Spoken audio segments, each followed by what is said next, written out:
নমস্কাৰ দৰ্শকসকল, মধুস্মিতাছ কিটচেনৰ এটা সুন্দৰ ভিডিঅ'লৈ আপোনালোক সকলোকে পুনৰবাৰ স্বাগতম জনাইছোঁ।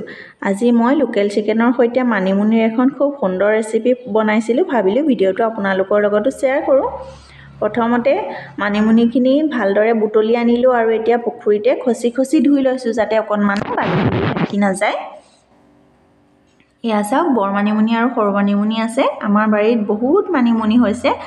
জানেই মানিমুনি বুটলতে বহুত সময় লাগে, তথাপিও বুটলি আনিছোঁ। আৰু এয়া আলু কাটি লৈছোঁ, জালুক, গোটা ধনিয়া কেইটামান লৈ লৈছোঁ আৰু পিঁয়াজ নহৰু লৈ লৈছোঁ। মই নহৰুখিনি গোটাকেই দিম। এয়া চিকেন, ইয়াৰ লগত অলপ বনালোঁ। এইখিনিয়ে ৰাখিছিলোঁ মই মানিমুনিৰ লগত বনাবৰ বাবে।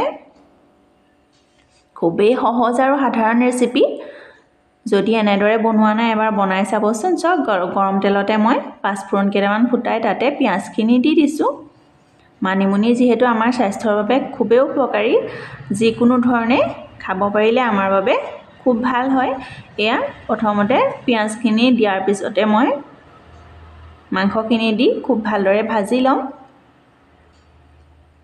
এইখিলৈকে যদি ভিডিঅ'টো চাই ভাল লাগিছে এটা লাইক কৰিব আৰু কমেণ্ট কৰিও জনাব। আৰু আমাৰ চেনেলত যদি প্ৰথমবাৰৰ বাবে আহিছে তেনেহ'লে চেনেলটো ছাবস্ক্ৰাইব কৰি অল কৰি দিব, তেতিয়াহে আহিবলগীয়া ভিডিঅ'সমূহৰ ন'টিফিকেশ্যন পাই থাকিব। আৰু অকণমান হালধি মই দি দিছোঁ, যিহেতু ৰংটো তেতিয়া আৰু অকণমান ভাল হ'ব। এয়া খুব ভালদৰে লৰাই ভাজি লৈছোঁ। যিমানে ভাজি লোৱা যায় সিমানে ভাল লাগিব আঞ্জাখন খায়ো। এয়া মই ইয়াতে গোটা নহৰু দি দিছোঁ। আপোনালোকে নহৰুখিনি পিচি দিওঁ বুলি ক'লেও দিব পাৰে।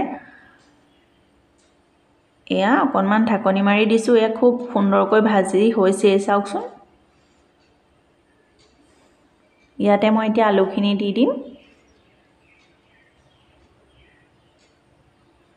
আলু মই মাংসতকৈ অকণমান সৰহকৈ দিছোঁ, কিয়নো মাংসত দিয়া আলু খাই খুবেই ভাল লাগে। এয়া চাওক, ভজা হৈয়ে গৈছে।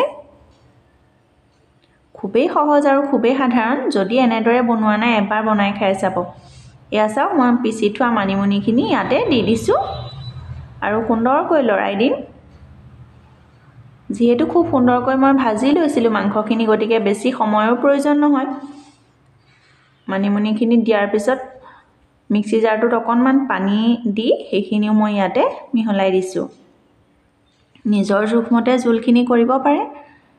এয়া এতিয়া ঢাকনিখন দি অলপ সময় উতলিবলৈ দিলেই আমাৰ আঞ্জা ৰেডি হৈ যাব। ইয়াতে জোখমতে অকণমান নিমখ দি দিছোঁ। মই বেছি মা মছলা ব্যৱহাৰ কৰি থকা নাই। অকণমান জালুক দিছোঁ যদিও দুটা কেঁচা জলকীয়াও দি দিছোঁ গোন্ধটোৰ বাবে।